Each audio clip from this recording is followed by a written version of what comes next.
Welcome back to the Postscript, the podcast about films where the discourse ended with an ellipsis rather than a period. I'm Chris Hall. I'm Sebastian. Mateo here. And on this podcast, we will be reassessing films of recent memory where the discourse was left unsettled. We will try to provide more definitive takes on films that generated a lot of buzz upon release, but their reputations have since become a bit murky. Movies that make you ask, where are they now? Last week, we discussed Jordan Peele's Us, where we determined that even though the movie has fallen through the cracks a bit as a result of being sandwiched between Get Out and Nope, it is equally deserving of the praise and analysis that those two have received. And this week, we will be talking about the 2016 superhero film that just took over the world in its moment, Deadpool. We're doing this. Shoot, baby. Packed in your stack, especially in the back, brother. Wanna thank your mother for a butt like that. Yo, shotgun bang. What's up with that thing?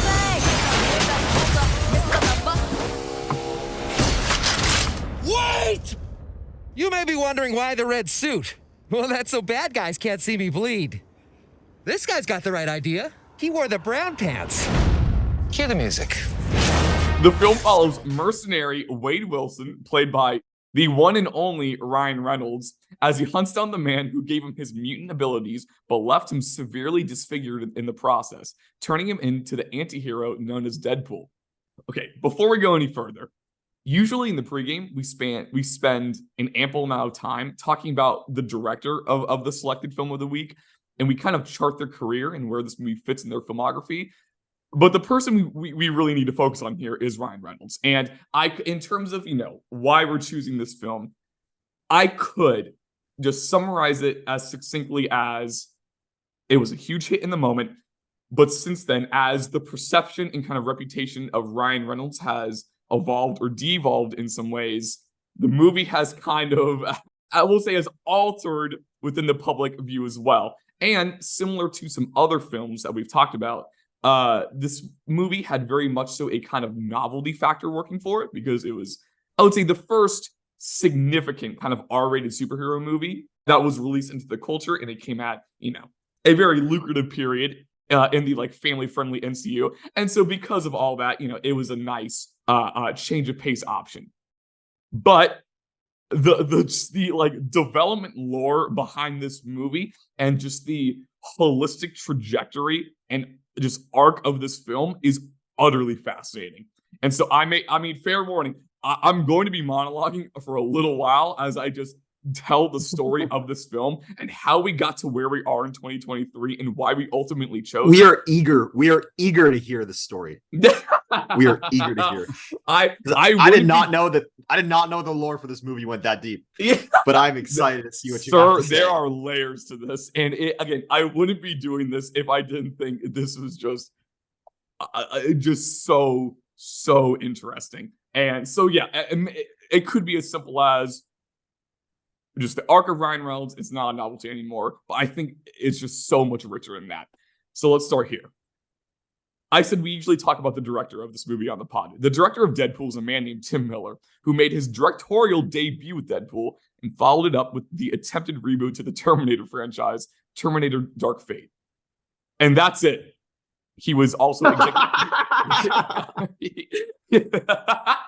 he was also executive producer on the two Sonic the Hedgehog films, for those curious, with the third in development. And that's kind of where the Tim Miller discourse ends. Because these Deadpool films essentially live and die by Ryan Reynolds. He is the creative centerpiece of these movies. And like I said, the public perception of these movies within the film community, I feel is almost directly correlated with and largely dictated by Ryan Reynolds' place and kind of reputation within movie culture. And where Reynolds stands in the eyes of moviegoers, especially with the pinky up film community or film Twitter nowadays, and consequently where this movie stands in the culture, is why we want to talk about it. So let's take it back to the beginning, okay? The lore behind this movie is extensive. It took a long time for this movie to get off the runway, and it was in development hell for a full decade. I'm not rounding up. A full decade. Yeah. Whoa. As far back as May 2004, Ryan Reynolds was attached to the character and working on developing a Deadpool film. And during this time in the 2000s, Reynolds was making a name for himself as like the lead in a lot of like successful rom-coms, like Definitely Maybe, The Proposal. He was kind of like the new rom-com guy around this time. Huh. Then in 2008, Reynolds makes his first on-screen appearance as Deadpool in X-Men Origins Wolverine, where the idea was to then set the character up for a following spinoff. The movie, however, was just critically panned, and its portrayal of Deadpool is one of the most infamously egregious portrayals, I think, of any character in anything. Not even just a superhero. Because they sew his mouth shut, and then like everybody was mad about like, oh, like what's the point of a Deadpool that can't talk? For reference, like his actual nickname is a mark of the mouth, which is the irony there. They pretty much stripped him of almost everything that makes him Deadpool. They didn't even give him like his costume. It was just Ryan Reynolds. It was insane. Again, we don't have to get too lost in the weeds of why it was so bad. It just really strayed from the comics with the character and did him so dirty to where so Rolling Stone recently published an article of the 50 worst decisions in movie history, and Deadpool and X-Men Origins made the list. Like it's just one of the worst things ever, right? Then in 2011, as Reynolds' career is starting to reach potentially new heights, Green Lantern, the DC hero film with Reynolds in the lead role, is released. And that is known as one of the most wholly unsuccessful superhero films of all time. Just a whiff. And this failure sent both the development of this Deadpool movie and Reynolds' career into this just state of limbo.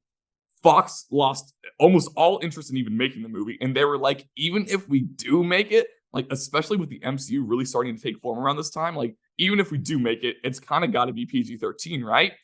But that almost defeats the purpose of Deadpool in a lot of ways. Then in 2012, they gave Tim Miller and Ryan Reynolds less than $1 million to just go make some test footage as a proof of concept. And they're like, yeah, out. Just, they just kind of threw him a bone. And after watching it, Fox still didn't want to make the film. And at one point, this blew my mind. At one point, both James Cameron and David Fincher stuck their necks out for the script and just championed the movie as a whole. And even then, Fox was like, nah, no shot. Meanwhile, during this time, Ryan Reynolds was just fighting for his life to get a dub movie-wise. He had a couple voice acting roles in some animated films, but was just in misfire after misfire as a leading man in all these different just forgotten dramas and action thrillers. Where are all my R.I.P.D. heads at? And right? And R.I.P.D. Postscript. And Selfless and Safe House. Well, that is Denzel. So I mean, maybe that one gets a pass. But just a lot of stinkers. A lot. I mean, he was in Mississippi Grind in 2015, which is an A24 movie with Ben Mendelsohn. I heard that's solid. But not exactly a huge movie by any stretch of the imagination. If that's his best one, it's okay, he was a bit of a drought. But throughout these years, there was still a very vocal minority of comic book fans clamoring for this pipe dream Deadpool movie. And rumors were still always swirling just a little bit. I mean, these people would have done heinous things for this project to get greenlit, right?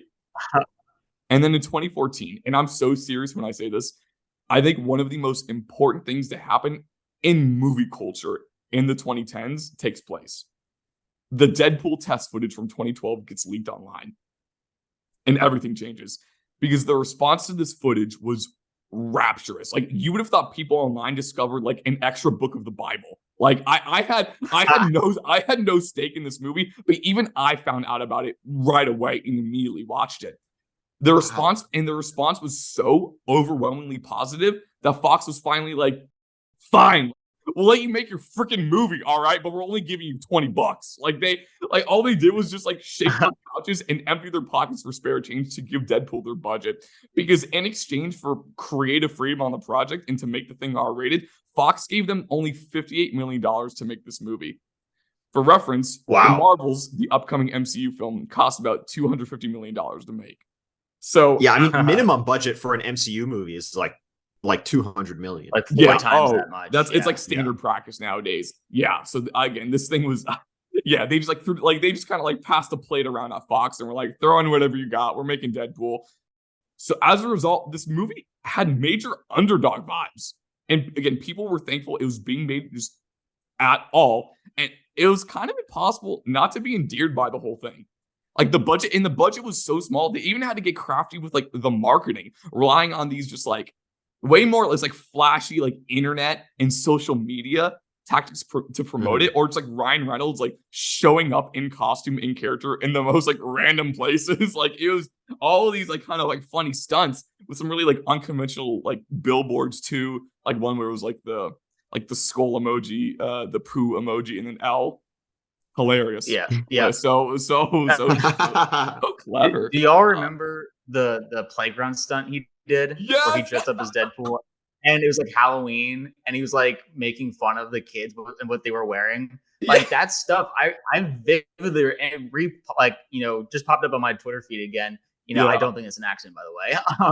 And I just thought that was so funny. I remember all these things very vividly. Like now that you're bringing it up, like these stunts were massive successes in the promotion of the film, beyond just like the demand.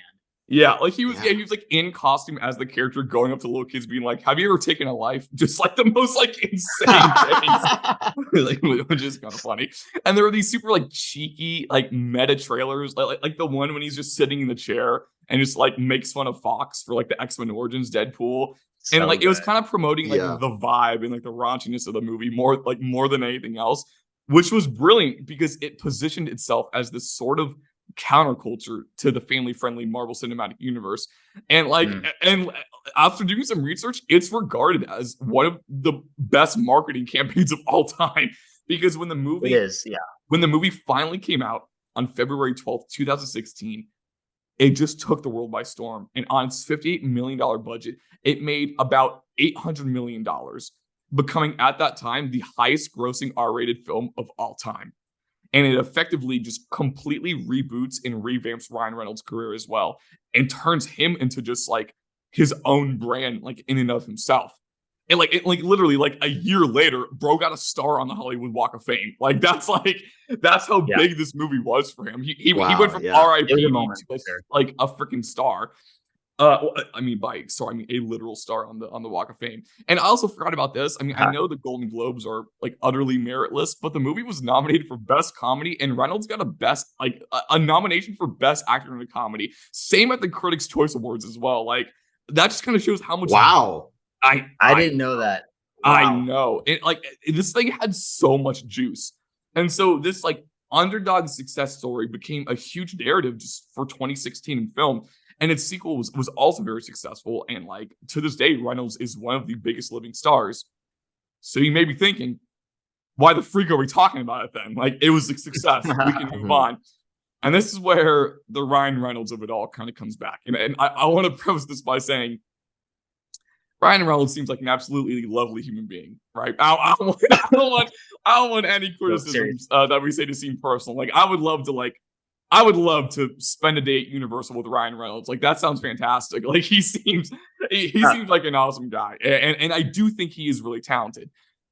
But as an actor and as an artist, and one of the most kind of important forces in Hollywood he has, as for the choices he's made since then, we have some notes, right? Since the release of Deadpool, for better and for worse, Ryan Reynolds is very much so capitalized on his enhanced stardom and a kind of newfound brand, right?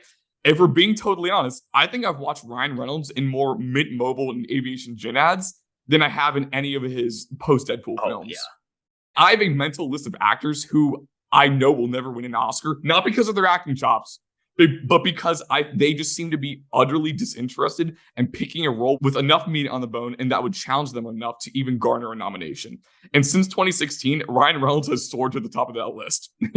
and for those curious, he's joined on that list by his fellow Red Notice co-stars, The Rock and Gal Gadot, as a couple other names. Yeah. And if you look at his filmography after 2016, and I say this without a trace of irony, the most artistically interesting project he's chosen is probably Michael Bay's Six Underground. Like personally, and I'm not alone on this, when I think of Ryan Reynolds, I think of like his businesses or like his soccer team that he owns before I do any of his roles or performances at this point. Like, it's not like he's some DiCaprio who like doesn't act often, but when he does, it's a banger. Like, no, when Ryan Reynolds acts now, it's Free Guy. which is one of the worst cases of like IP gluttony rot in recent years. And like, I want to reiterate, I think he has talent and he is a movie star, which there are fewer and fewer of with each passing year. But he also feels just like, in terms of the choices he's making, just feel antithetical to what like a true movie star should be. Like, I'm just not entirely sure. I think, one of like, I remember there was a social media like kind of like trend that made the rounds. Like maybe it was in the wake of this kind of Deadpool, like, explosion extravaganza, where people were like, the big thing, and it's obviously stupid, but like people were like, "Oh, Ryan Gosling or Ryan Reynolds?" Like, yes, I was gonna, and it's like, like they're both like handsome leading men, but like it's so strange, because like Ryan Reynolds like never had a trajectory as an actor to like get parts, like Blade Runner 2049 that are like going to like cement a legacy as an actor. Right. No, it is the true like hydrogen bomb versus coughing baby of Ryan Gosling versus Ryan Reynolds. Like open their filmographies and the debate is over. I mean, Reynolds probably could get so many different projects made, and I'm not sure he's using his powers for good. So with all of that being said, 2016, Deadpool soared off because of its underdog narrative, universal love in the moment for Ryan Reynolds, and the novelty of being an R-rated superhero film in the year 2016. But it's not 2016 anymore. And you remove the narrative surrounding the film, you remove the novelty of its mature content. Since then, we've gotten other, kind of mature superhero entries like Logan or HBO's Watchmen, and factor in the kind of souring of Ryan Reynolds in movie culture and the potentially diminishing returns of his signature charm. What are we left with? Like, will this movie hold up? Will this read as like a true passion project with like tangible love in its stitching and as a representation of like everything good about Ryan Reynolds, one of our biggest stars? Or will it be just this like pseudo edgy disposable superhero film that was now just an ominous ground zero for the rise of Ryan Reynolds? So thank you guys for letting me monologue. Please take it away. I want to hear about your experiences with this movie, with Ryan Reynolds, and just anything and everything else on your minds. I want to say, I think my first viewing of Deadpool was a little tainted. So my first and only viewing, I did not catch this movie in theaters when it came out. I think like the edgy high schooler, like it was the hit of the year. For that demographic, and it was like at the peak of superheroes. So like every teenage boy was watching this movie, but I didn't catch it at the time, and I ended up watching it like alone, like with my dad, like as a rental, and it was just awkward. It's just not a great movie. Not a great movie to watch with your dad. Only thing worse would be with your mom, I feel like. Yeah. You're like 17, like that is not a movie you want to watch with your dad. So like, I was like kind of uncomfortable watching that movie with him. And I also just did not, I don't know. I definitely was kind of left like a little nonplussed, I guess is the word. Like, I was like, what? I guess I didn't really see what other people saw in it, but I think it has such an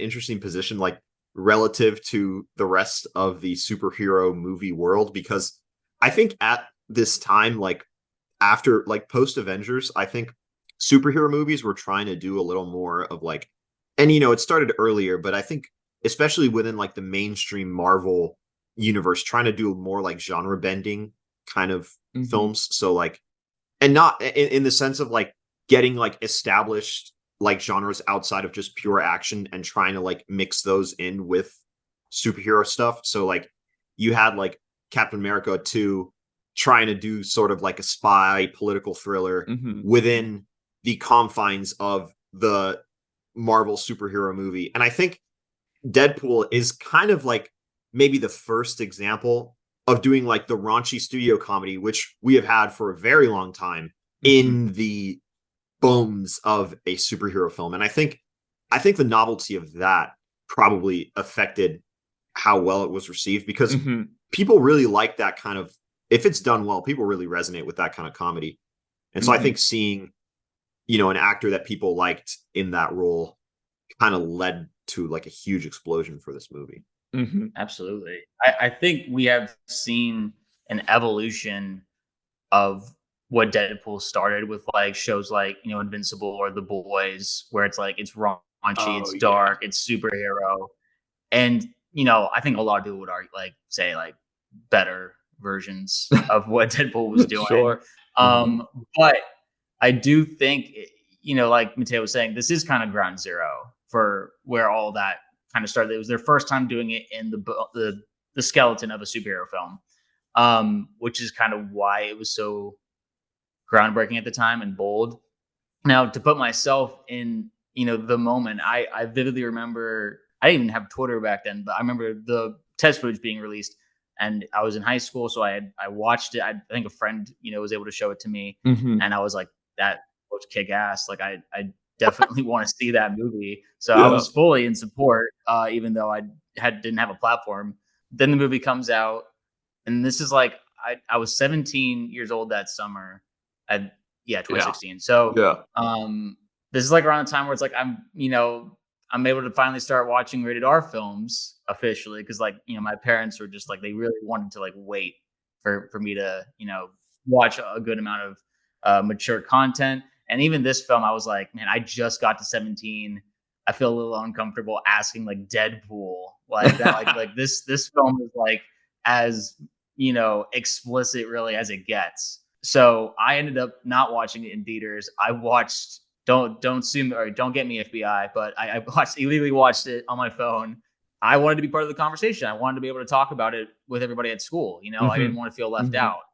So I watched it that way, and I liked it. I remember, you know, being a fan, and maybe it was because it was in the moment, and I didn't want to be the guy who like didn't like it. But I think at the time, I think I genuinely did like it. Just, you know, you're a 17-year-old boy. These jokes are gonna hit. Now, I was gonna say we were the target demographic for it upon release. Exactly. A bunch of high school boys. You know, we were having quirked up white boys. Crazy. Right. So I'd be lying if I was like saying, "Oh, I knew better," even back then. Like, I was laughing. I was having a good time. And so, which is what makes it like so interesting to me going in this time. Like, you know, we all have that dreadful feeling where it's like, this is not going to be like a good ride. You know, we're about to sour big time. But I am cautiously optimistic in the Ryan Reynolds of it all. I think, you know, there is a reason beyond this film just being so out there that it hit. You know, I think that there must be something. There has to be some kind of, not magic, but some juice that this film had that I've forgotten about, that, you know, is going to be worth discussing. I mean, I'll say this: the aviation gin ads and the Mint Mobile ads, they make me chuckle. No, it's like, that's what I'm saying. Like he is charming, like he is funny, and like he is like, this is very much so, timing, this is like a definitive, like, born to play this role, a kind of movie. And like, it very much so found his bag. It's just tough because he hasn't left his bag in the following decade since. Like, he just, that might be, you know, he just found his corner, and he found his lane, and is just like stuck with it, and has really, you know, like kind of profited off that. But yeah, personally, I remember the buzz. I remember the word of mouth. Like, I remember the excitement from my friends again of just this movie being out. It's like, oh man, like as if we were getting away with something, like the fact that we could go see this film. And I remember how much people liking the movie, you know, like it was just like, it was so cool just like to be a part of that.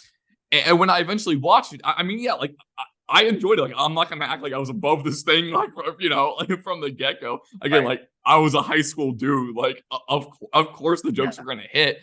And so, but I do remember, though, it feeling surprisingly like just kind of right down the middle. Like, for as zany and off the beaten path as it was selling itself as, like, it felt some pretty common beats superhero wise. And so, which is why I'm a little worried that on rewatch it's just gonna like feel like so many other superhero films, but just like with some F-bombs and hopefully not like insufferable bits, you know. Like, but again, it's like, this is like this is Ryan Reynolds' bag, and like he is able to do this very specific kind of, you know, bit on a very high level. So maybe it does have some of that magic, and like, and for as much as we made dog on this movie, like we said, like you said, Seb, like it did kind of like kick open the door for all these cool things we've gotten since. You know, like for all Right. like again, it's like I mentioned Logan, and we literally only got Logan because Deadpool was a success. Like it's a pretty direct Right. cause and effect. And we don't want to Does live. the Suicide Squad by James Gunn exist without Deadpool? No. I don't think so. No, probably No. not. Yeah. Yeah. Shoot. I mean, even if we're like, like ground zero Ryan Reynolds, like it was a trailblazer in a lot of very positive ways. Yeah. So that's a very interesting thing. It's just like, you know, a necessary evil maybe, but like at the same time, I don't want to just automatically like condemn this movie before I watch it. I think that, you know, there were merits that I think the film had that resonated with a wide audience. Clearly, it wasn't just Deadpool. Like fans from their basements came out and watched this movie and gave it $800,000. Like there was more than just those people who watched it and clearly liked it. And it's just interesting now, considering I think the progress we've made in the film industry and just in that genre, to go back and see if you know the original start of it all is worthy. I don't even, it probably isn't the best way to describe it, but like I think Deadpool has a legacy that is a positive one. Even if the film itself isn't like a masterpiece or anything like that. I think what it did, it is a deserved accomplishment, I should say. Like we praise it probably for most of the right reasons. There's something interesting where I think a lot of superhero movies that came out, I'm going to say, I'll date this claim before Avengers Endgame and after, we'll say probably like the first Avengers movie. Like a lot of those movies in that kind of gray zone, kind of middle ground, like what was really the peak of superhero movie success, because I think a lot of that has declined. Like, you know, your random like MCU sequel is no longer a guaranteed box office hit the way it was before. I think a lot of those movies are kind of, it's interesting because I'm really curious to see if this is like a real movie. Like, and I say that in kind of a strange way, but like, you know, like, and these movies have like, you know, even like Ant-Man 3, like has like a lot of great people working on it. Like they're just movies that are made very, very like formulaically with like, very little creative input. Whereas like by committee, you can go back and watch like 2012 Avengers or the first Iron Man film, and you can see so many elements of craft. But I really like, I have not gone back and seen so many of these like kind of 2012 to 2019 MCU movies. And I want to see, where does it strike that balance between these kind of like very kind of like by the numbers sort of filmmaking that people are getting pretty tired of, and kind of these like nice little sparks of fun and energy and joy that those early Marvel movies charmed us all with. I want to see where it falls in that balance. It's, I think, what I'm looking forward to the most. Yeah, absolutely. Yeah. I know I've been operating with an ample dose of cynicism with my expectations right now, but like, and that's just because I just get so riled up when I like just get a whiff of people like Ryan Reynolds, whose like choices as an actor and artist are like sometimes seemingly placing like business over art. But again, when I was doing like just the research just last night into like the making of this movie, like a lot of that cynicism faded, and I was kind of being won over because this is in so many ways like a textbook passion project, right? And again, that the underdog narrative, like I was back, like I was being won over by it. So again, it kind of like what you're saying, Mateo, very curious to see how prevalent, if any, just like the craft is in this film, right? And to see of the, you know, on paper, if the love that was poured into it and the amount of effort, if that really reads through, right? You know, maybe he did cash in on this passion project, but at least he made a passion project, and a lot of people like loved it and appreciated it. That's a good point. So, I don't think, you know, it's all bad. Obviously, you know, it's a bummer to see someone who clearly does have talent and like the comedic brilliance that he does have to kind of like just misuse it after such a huge success. But at the same time, I still want to give his flowers for what he did make, which is this movie. Which I'm excited. I'm gonna try and we've talked about this before. I'm not gonna be like fighting the jokes. If the joke hits, I'm gonna laugh. That's, Right. Any final thoughts before we dive into this rewatch? It's gonna be interesting. Yeah, gonna be a movie. I really don't know. After I was not sure. I think I had like kind of an idea of how the post game would kind of roll out, but after your that yarn that you spun for us, Chris, I really don't know how I'm gonna react to this movie anymore. So no, seriously, I'm excited to see what happens. Like I feel like generally, we all have an idea of how like the three of us will kind of like respectively respond, and this is a crapshoot. Like who knows the effects of Deadpool on the Postscript podcast? But yeah. Seb, any last words? I think Deadpool came out at the perfect time. I think that and you also talked about this in the film's background, but this is like around when I think Civil War was coming out that year. Like, yeah, Marvel was in its bag with the formula. That was the discussion that like Marvel had a formula and it worked every time. I don't think Marvel had, or like the MCU in particular, had a like rotten film on Rotten Tomatoes until like Eternals, which is wild because that was like 2021. Like that's an insane streak that they were on. And so they were like, oh, Deadpool, like they're just like trying to be different. That was kind of like what the critics were kind of like rolling their eyes out before the film came out. But it has very high ratings on like Rotten Tomatoes and like a lot of, well, not very high, but high, like higher than you'd expect. It was well received. Exactly. So which makes me think that I don't think this the film is just going to be all jokes. And I think that there is some craft to this. I always, when I hear they had a low budget, I get excited because I was like, they had to. Yeah, that actually might be what I'm looking forward to most is just how.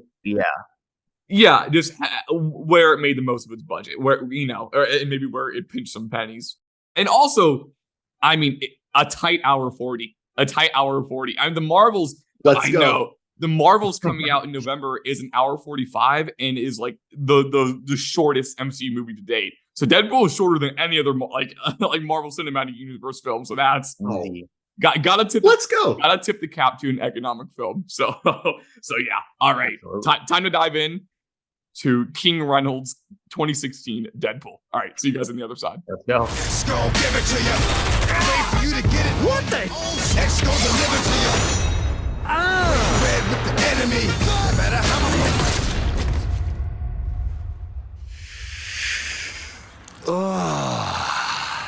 I am very turned on right now. X gon' give it to you. And we're back. Us three have narrowly escaped Ajax's torture experimentation lab. And you may not be able to see us, but we actually all look like Deadpool now, which is crazy. This is AI. But okay, well, I meant like the messed up faces and all that. Yeah, we actually all look like Ryan Reynolds. That would go hard. Yeah. So let's dive right in. How are we feeling about old Deadpool? Mateo, how about you kick us off? Okay. I think it's interesting because I think I feel the exact same way that I felt the first time I watched it, which is that I felt kind of embarrassed to be watching it, and I was watching it by myself. Like definitely like I'm a little too old for this like type of vibe. Watching Deadpool. Sure. There's like it's very and I think we'll get into this, but like in spite of its reputation, it is a very, very conventional superhero origin story movie. Yeah. And it has kind of it goes just beat by beat through the MCU origin story formula down to the non-entity villain. And it's there are like elements of it that I think are like kind of interesting in like isolated ways, but I don't think it comes together as a movie very well. It's it's definitely not one that I think that revisiting will get a lot out of people unless they're like 15 years old. Right. Okay. How about you, Seb? I mean, that's probably like, I mean, it's, yeah, the embarrassment factor I wasn't even really like thinking about, but does kind of succinctly, put into words how it felt like watching this at like 8 p.m. on a Monday night. I was just like, why am I here? Kind of vibes. But Shoot, okay. at the same time, and then y'all saw this in my review, I'd be lying if I didn't say like I laughed a few times. Like it actually got me on a few lines. And I did enjoy Ryan's performance, like for the most part. I think that I can see why that popped off there. Beyond it's like, oh, passion project. He worked really hard to make the movie. Like the performance does, in some ways, speak for itself. That there is clearly this kind of heightened iconic sense that like this guy was made for this role, and maybe this is the only role he's ever going to be able to play. But he does it really, really well. No, you're valid. So I had in my notes that like at the beginning, especially like with the title sequence where like the really bad CGI of like, the car flipping during the title stuff, those jokes were not hitting for me. Really? No, dude, the freaking like produced by asshats. I was just like, okay, like, y'all are trying to be self-aware. Clap for you. That like just to me, like that was like just bare minimum of like, oh, look how self-aware we are. The actual jokes that I appreciated were the ones where like Ryan was like making fun of himself, like the previous iteration of Deadpool, or like Sexiest Man Alive, or there's one joke where he's just like, do you think Ryan Reynolds like made it this far in his career on his acting chops? Like that was funny to me. That was a good one. So I was just like that kind of humor I appreciated, because like it kind of gave Ryan this sense of self-awareness and in some sense like humility, that I was like, okay, like I'm rooting for you here. Like you're putting your best foot forward. So it was just like those like studio jokes that was just like, not all those hit for me, but more of an opinion thing than like those don't work for anybody. Yeah, no, it's so funny you say that, because I'm going to be so honest. When I was watching the opening like 10 minutes of the movie, I was for real. I was starting to like mentally prep for like an apology pod. Like for all, no way. For all, I'm so serious. For all my doubts and cynicisms in the pregame, in terms of like the way to start your movie, I thought from almost like perfect opening credits to the decision to begin like in media res and with the like definitive version of the test footage, because that, for those who didn't know, like the test footage was the sequence when he like drops from the freeway, from the bridge onto the car. From that moment, that's like already iconic before the movie came out because of the test footage, from like the cab ride with Dopinder, and then to the like counting bullets set piece, which is like these are all very simple but really effective mechanics where like Reynolds could really shine. And like it was working for me. And I was like, oh shoot. I was like, am I gonna have to like walk back the pregame? But before we get into where I may have started to bump on some things and maybe kind of started to grow tired on the whole thing, I want to say at no point did I think this was a like capital B like bad movie. I'll say that. Like we have some bad superhero movies. Okay, this is not one of them.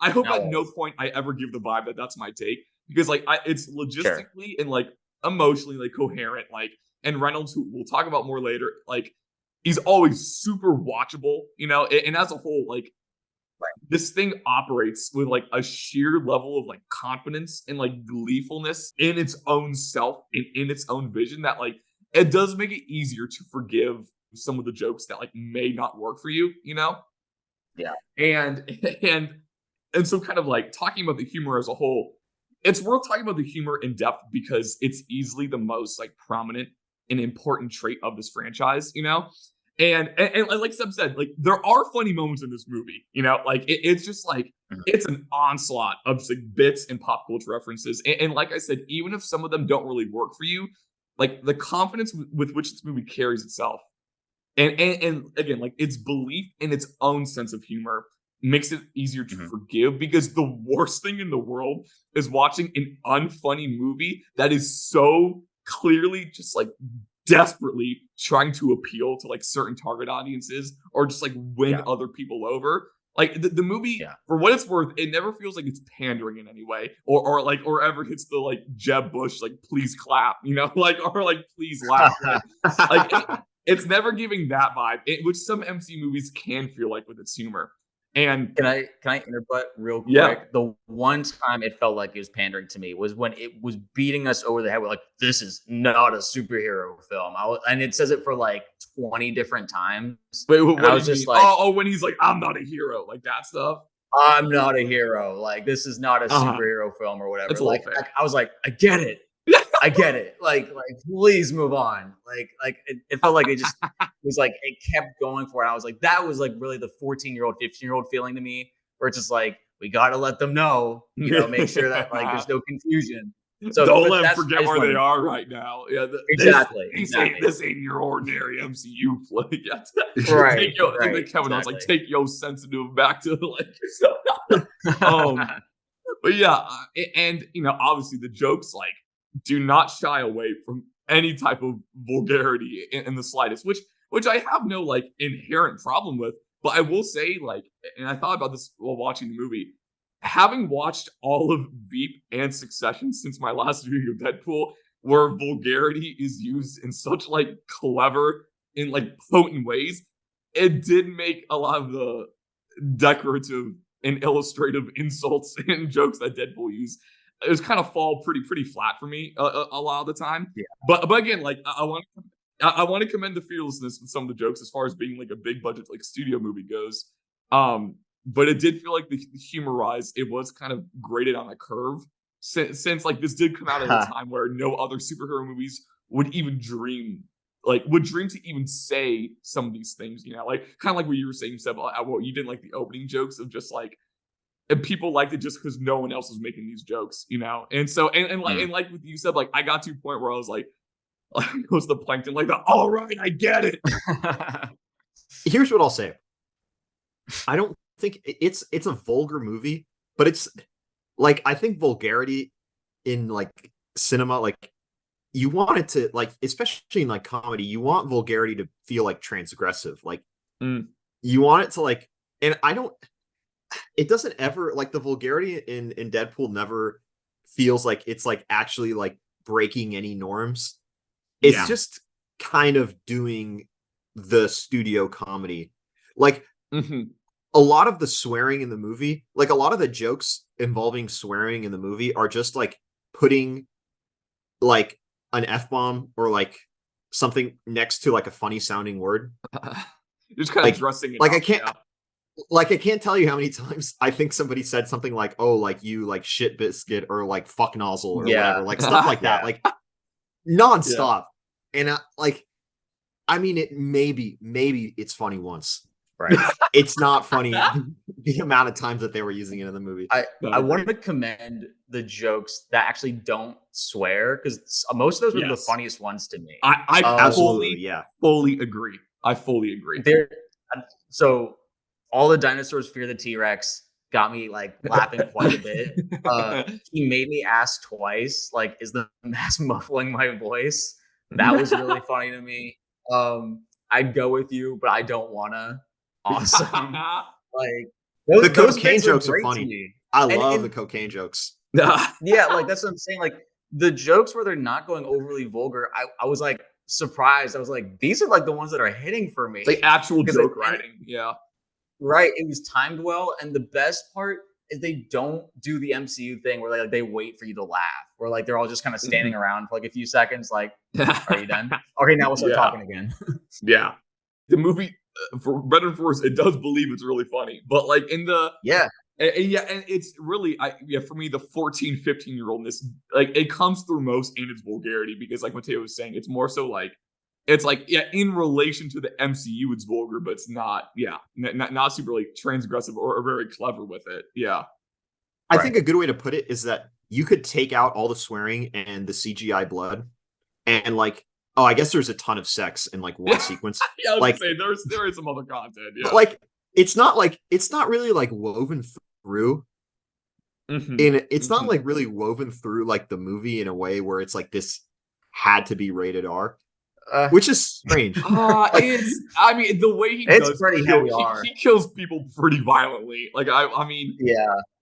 I don't know. Yes, yeah, maybe you're right. I don't know, but I see what you're. I totally see what you're saying. That like there's sometimes I watch things and like it, like where the MPAA doesn't always match almost the tone of it. Like this is a really random reference, but I have no explanation. I remember watching, I guess in 2016 or whatever, it was like season 1 of like the John Krasinski Jack Ryan show. You remember that? Like, which is still going on at the end of recently.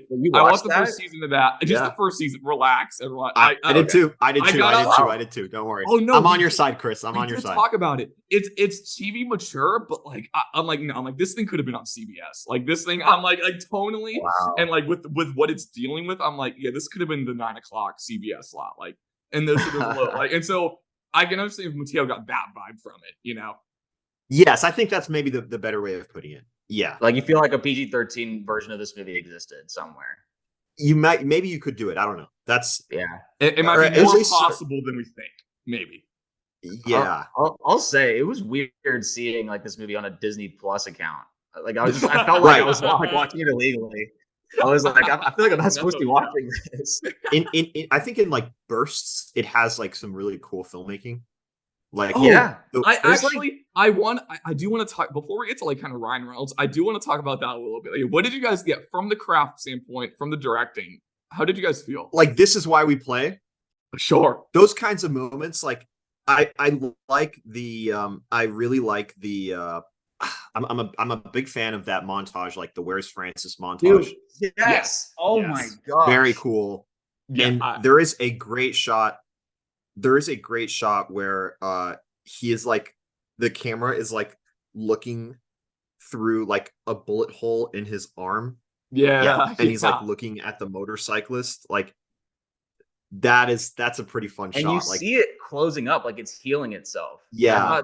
Those are really cool details.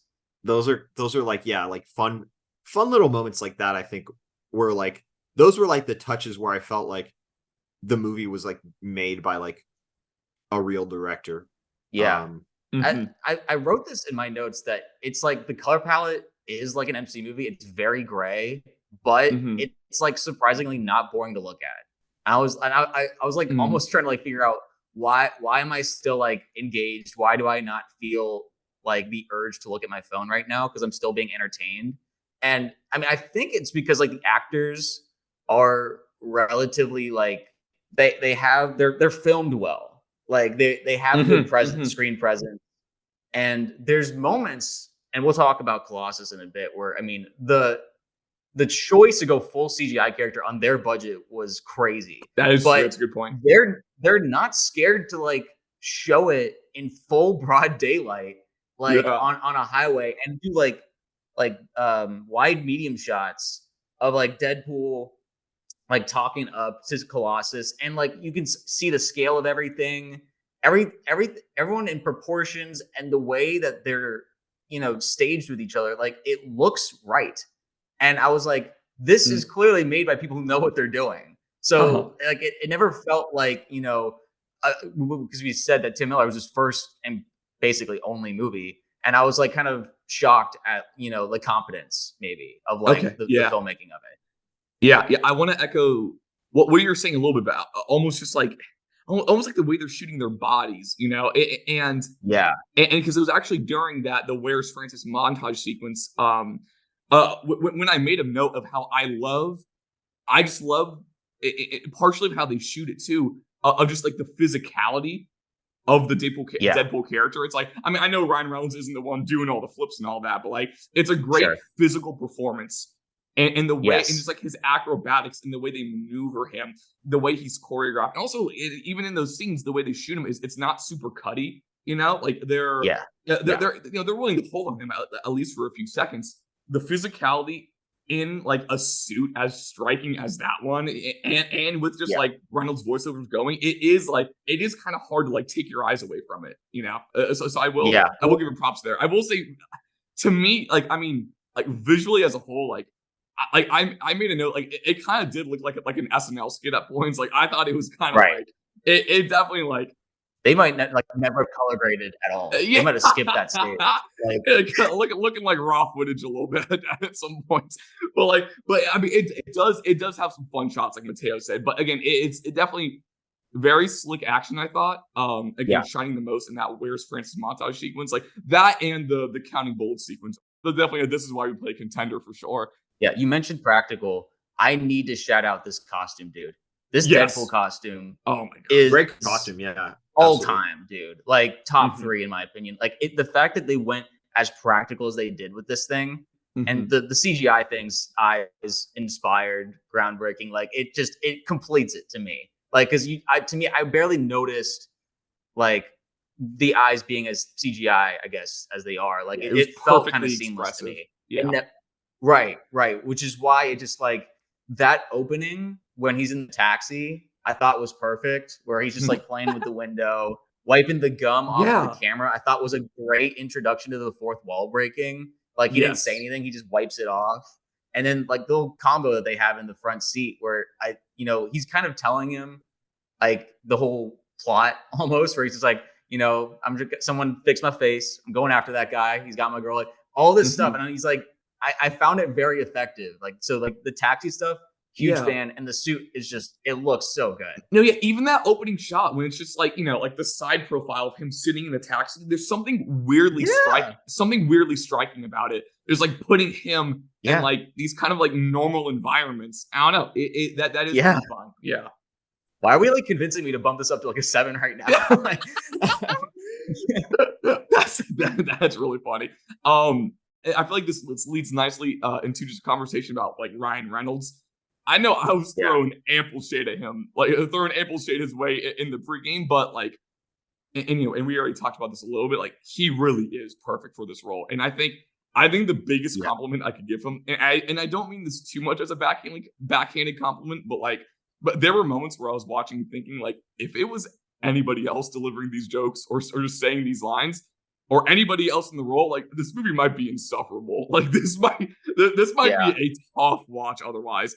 Because he's pretty irresistible. And like I said, like he's not the one flipping around and stuff, but like it's a really great physical performance. And like we said, the physicality of the character, as with other things in this movie, are like very defined and like pretty wholly realized. Even if you don't vibe with it, like it's the vision was complete. Because again, they've been working on it for like 15 years. So yeah.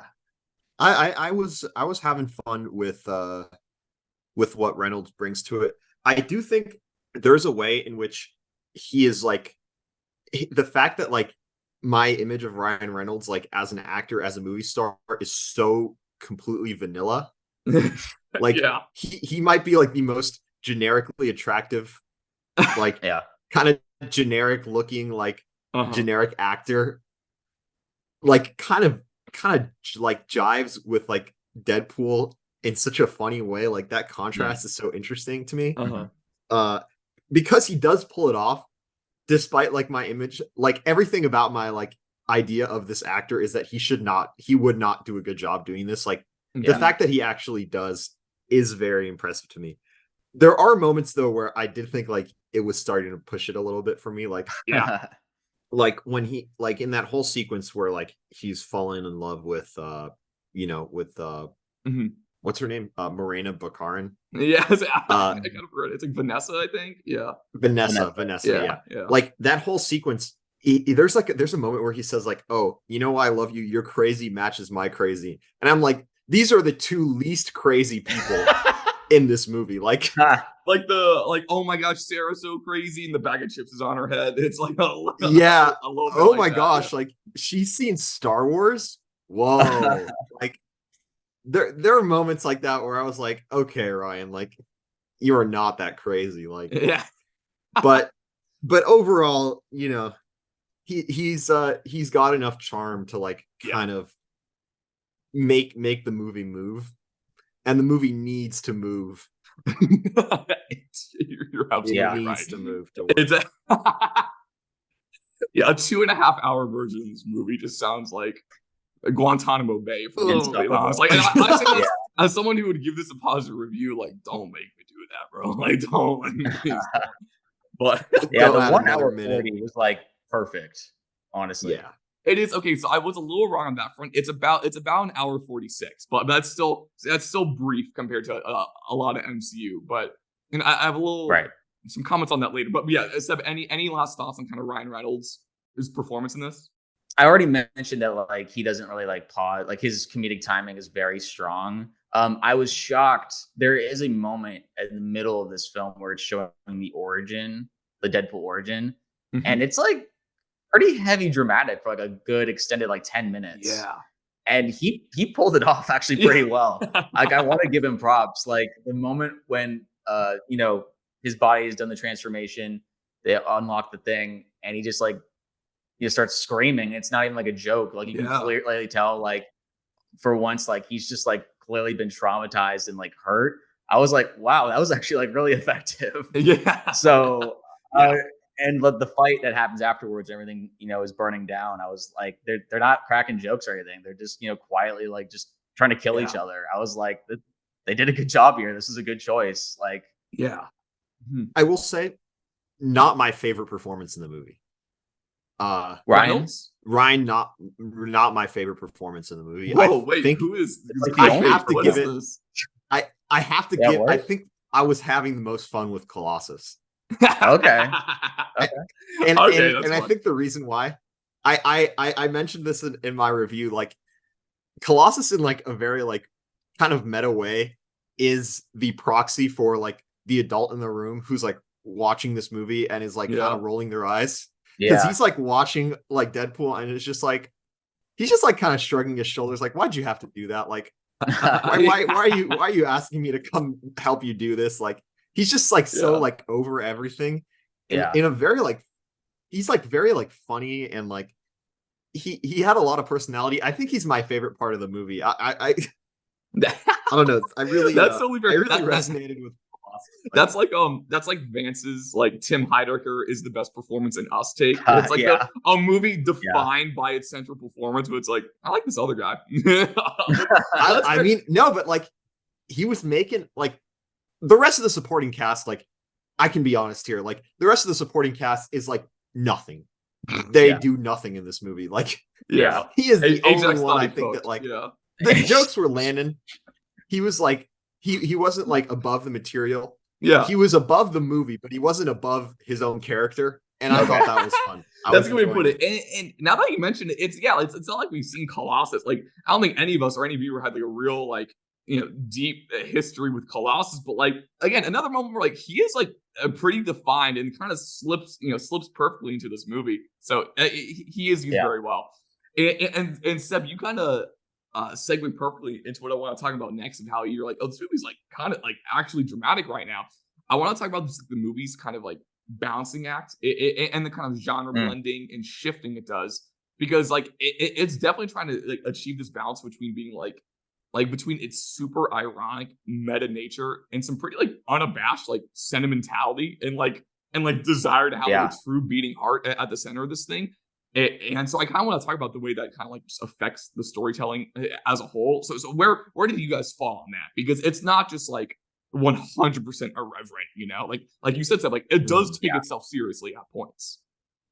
To me, the question is, did the romance work for you? That like whether it did or didn't really makes the movie. Like, that's a great question. I thought, I think what Mateo was saying a little bit with the Star Wars line, like where I fell on it was like, even if their banter kind of felt like a Wattpad or like fanfic like entry at points, they do have chemistry, and I do think it kind of sells like their bond and the emotional core of it. Like at the end of the day, I think that does work. So then when moments like when Ryan Reynolds, like when he's just like staring at her like while being delivered the news about his cancer, like I thought that beat worked. And it's a moment where I'm like, he's kind of selling this. Like he's just given the right look right now. It's a simple moment, but I'm like, shoot, I guess that worked. Yeah, it's meeting the criteria, but it's never going above and beyond.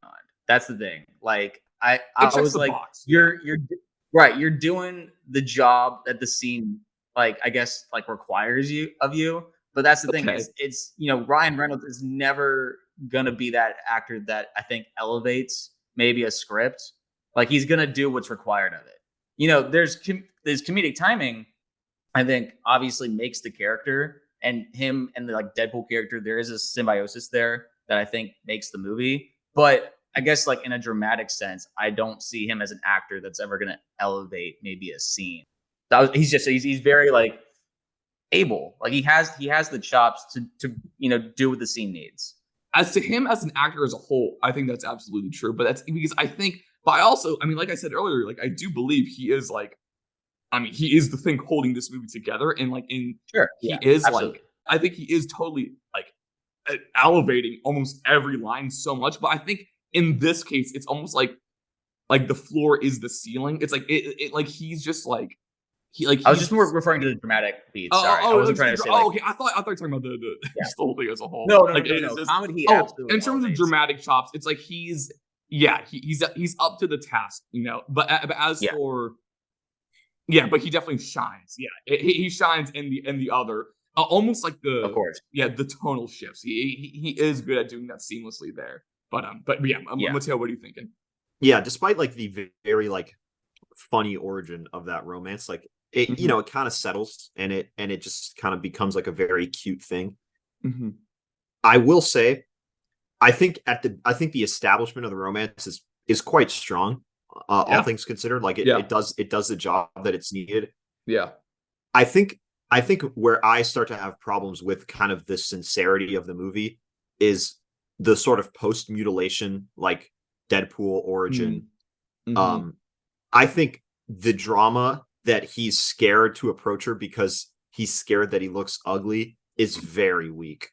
It's so unbelievably superficial that, well, like, I like to be devil's advocate here. He was talking about the whole, like, how cancer, like, tears you apart, and like, you don't look like yourself at the end of your life. Like, he doesn't want her to see that version of him. Yeah, like, there is kind of a tie there that, like, he doesn't want to see, like, this half dead looking version of himself. Like, he, like, literally just, like, everyone thinks he looks like a monster. Like, so I think, I don't know, there's a relatable aspect to that. Like, I wouldn't want my parents to see me looking like that, like, I'd actually feel bad, Yeah, I don't know, but it felt like, it almost felt to me like it almost felt like a little, like, self-centered, and it made me have trouble sympathizing with him, which is, Mateo, he's not a hero.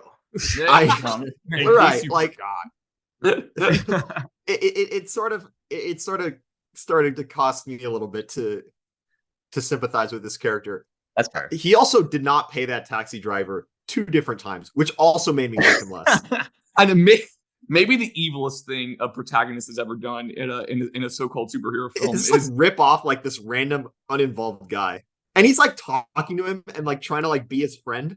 No, shout out to Dopender, dude. Like, he would be my really second favorite performance in the movie. Like, I think that's so good. Some of the funniest jokes, again, not vulgar at all. Like, the opening joke when he's in the taxi and Dopender's talking about his girl, and he just goes like, "I think I'm in this cab for a reason, Dopender." Like, he's just like, the way he says it is so funny. And then when Dopender says he's got him in the trunk, he's like, "I never told him to do that. Kill him." So I thought those were funny bits. Yeah. The supporting cast is nothing. I take it back. We have Colossus and Dopender. Yeah, for sure. We have Colossus and Dopender. And then, like, Dopender, like, going on into doing Spider-Verse stuff. Like, good for him. Oh, that's right. That's where I know him from. That's right. Dude's winning at life. Love that. Great. I do want to say one more thing in terms of the balance and striking. In terms of its, like, meta irreverent lines, because there are lines like when like a funny line like when TJ Miller hands him the card and he goes, "It might advance the plot," and just says that. or when he's like, when Gina Carano's jumping down, he goes, "Uh-oh, here, superhero landing, here we go." I felt like the movie maybe could have almost benefited from, like, actively making fun of, like, the tropes of superhero movies that, like, it's, like, consciously using, like, to kind of muscle through some of its plot beats a little more. Because, like you said, Mateo, like, it's pretty conventional in a lot of ways, but when you're, like, very explicitly like making fun of those tropes, like it does, like it releases a valve a little bit. Like you are able to get away with it a little more. So I was like, it may have benefited a little bit from leaning more in that way. But and I do think like when it does take itself like very seriously and almost like drops the irreverency, like when it's like, for lack of a better word, like trying to be like a real movie, like sometimes it does get weighed down a little bit, and I do feel like it is burdened a little bit by devoting so much time to his backstory. I felt like because the best parts again are when it's just like when you're just watching Deadpool on a bridge and stuff like that. I know the movie, not an entire movie can be that because you have to give it some gravitas. You have to, give it some meat on the bone. But like, I felt like we were in Ajax's prison chamber for just an eternity. Like, I felt like we were there for so long. I was like, fair. I don't think we need to be here that long. It's like, I don't know what you're gonna say. Also, that character, they just try to make him evil, and it just doesn't work. Yeah, like it's so stupid. Dude, like, he's trying way too hard to be evil, which I know, like just like undercut like the entire character. Like, Ajax, he's so bad. I wrote this line down. He's like, I'm gonna shut you in again, not because I need to, but because I want to. It's like. Meanwhile, he okay, looks like bro, some like 5-star tight end recruit. He's just like some like it's like yeah, that it's like I think the guy plays for Ohio State. Like, who is this guy? There's like zero menace to that line. He might as well just be like a football player in a commercial. Dangerously close to Aaron Hernandez, I'll say. It's like God. Not yeah. Whoa. It's just like not serious. Like he's just like I don't know, like he's like not unhinged enough, I think, to make that kind of work. Because like again, he is such a like generic villain, and it's not like he's unwatchable, but I'm like, we could have slashed his screen time by 75%, and like I don't know if the movie suffers at all. It's like like you used to watch and be like, oh, he's an evil guy. That's like all we need to know. Like we've said multiple times, where like this movie had points where we were like, we get it. Like we get it, all right, and that's kind of it's one of those things for sure. Yeah. Can I shout out just one moment that I thought was like really fun and clever? Was when he's like killing all the henchmen at the end of the movie, and he like meets like Bob, like his friend from like the army, and from Jacksonville. They have like this little bit. Leo Jacksonville, right? Like how are the kids? I was just like, wait, this is great. Yeah. So like there's moments where it's like they do subvert the genre a little bit. Yeah. And they're pausing the movie for a joke, but like I find some of those scenes more interesting than just doing like mindless action. Oh no, absolutely. So, those are fun. Those are fun. Yeah, absolutely. Yeah. I want to talk about Francis / Ajax just a little bit more. Okay. I will say, I think there are like elements like to what he does in that movie that like. So if you've seen Guardians of the Galaxy 3, I hate to like get us on this little like tangent, but if you've seen that movie, that is like one of the most like crazy like villain performances, and like that character could really it's actually very similar. It has a very similar role in the plot to I'm seeing it. And it's like kind of does all of the same things, but he is played. Mm-hmm. He is played at like he is doing like he's up here at 11, and Francis is like way down here. Like like he's just like so like completely insane. If you bring a little bit of that energy to that villain, I think that really takes this movie up a notch, because like there's a moment like after he strikes the match and like causes the explosion and starts escaping. I know exactly what you're gonna say. Ajax like wakes up and he's just kind of walking around. Bro's in his sweatpants. He's just like in sweatpants. He's like not reacting to anything that's happening, and it's like. It's very like funny. Like, why is he like so like casually gets the fire demure? He's like nonchalant about like his life's work being ruined.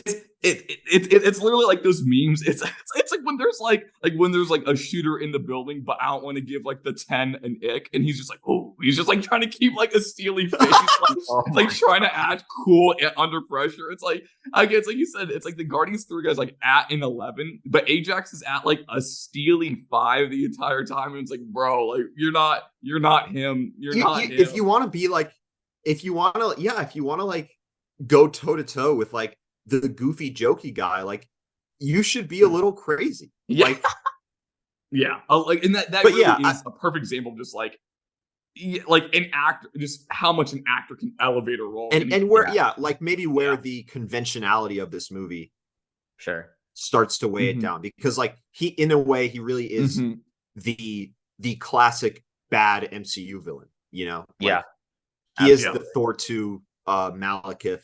He is, you know, Ronan the Accuser. Like, that is who that character is. Bro thought he cooked with What's My Name. Yeah. I will say, when it does set up the who cares and he cocks the gun, that is a pretty fun moment. That was good. Yeah, that's a classic Seb reaction vid right there. Like, I have said that. so I will say, like, just to put put a bow on just kind of like the tonal thing of the movie. Like, I will say, I think no matter where you fall on the movie's balance on the tones, I'll give it credit. It never felt super jarring, shifting between all the kind of like shades it puts on. Like it feels pretty smooth going between going from some like crass, crude joke to like wearing its heart on the sleeves, or shifting from like full blown comedy to superhero film, or like violent revenge flick. Like, even if you don't vibe with it, like I said, like it is pretty realized. So. Giving credit where it's due, but okay. That being said, starting to wrap this up. One more bit that I liked. Okay.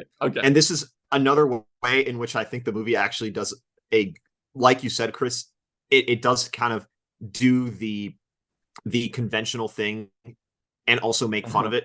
I do think the DMX walk, the slow walk. Yeah. Not even like the self-referential fourth wall breaking of it, but just the fact that it's like a DMX song, Slow Walk, and it's like the two most unimpressive X-Men. It's just the three of them. Like, it's like the lamest possible like assemblage of characters for like the DMX Slow Walk. I don't know if that was done on purpose or not, but that is so funny to me. Like, I thought that was hilarious. It's simple but perfect. Yeah, I fully agree. Yeah. Why did whenever she teenage Negasonic Warhead girl, like, whenever she used her power, she always looked like she was about to let out the biggest fart ever. It's like funny.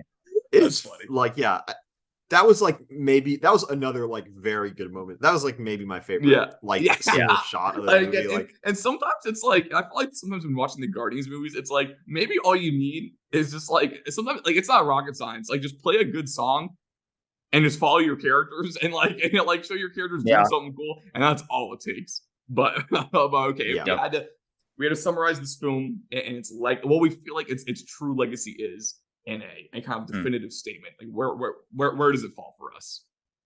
I think I have the most negative take, so maybe I should start. Because keep in mind, even if there were things we bumped on, but like it can't help but like remember, like, again, like all the good this movie did set in motion for. I was gonna say, 15-year-old. Shockingly a positive review. It felt like overall.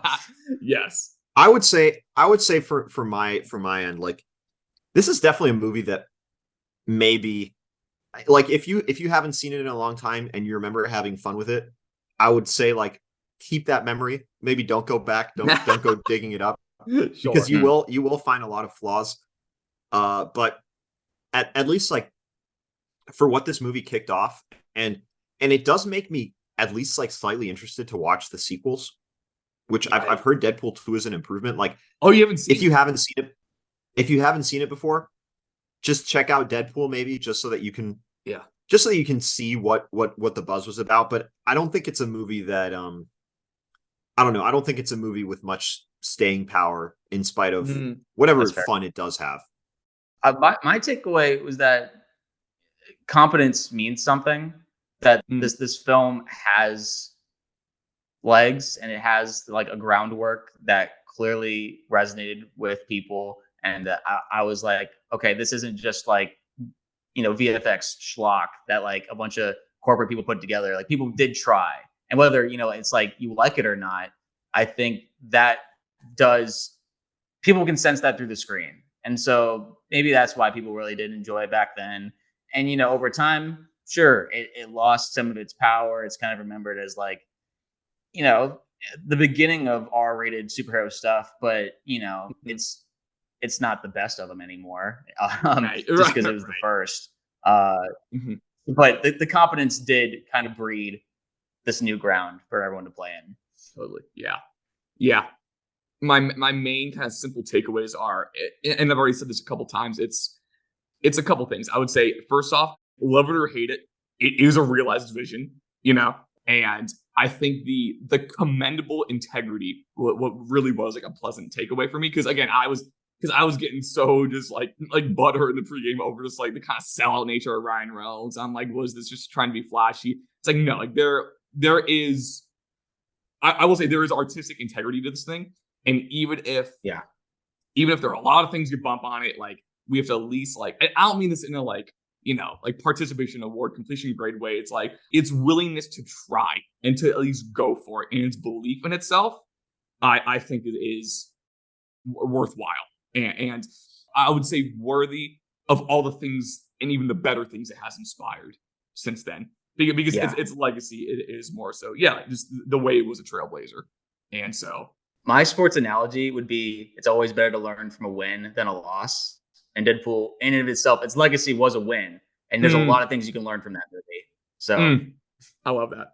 That's awesome. Okay. Well, hey, thank you all for listening. If you hated Deadpool, like, I guess apologies that we made you watch it. But hey, thanks for being a loyal listener in that case. But next week, if you already feel a little more comfortable about this recommendation, we will be revisiting Martin Scorsese's 2010 thriller Shutter Island, just in time for the release of Killers of the Flower Moon, which is another like please go see it moment, even though we haven't seen it yet. Just boots on the ground recommendation. So yeah. All right. See you guys.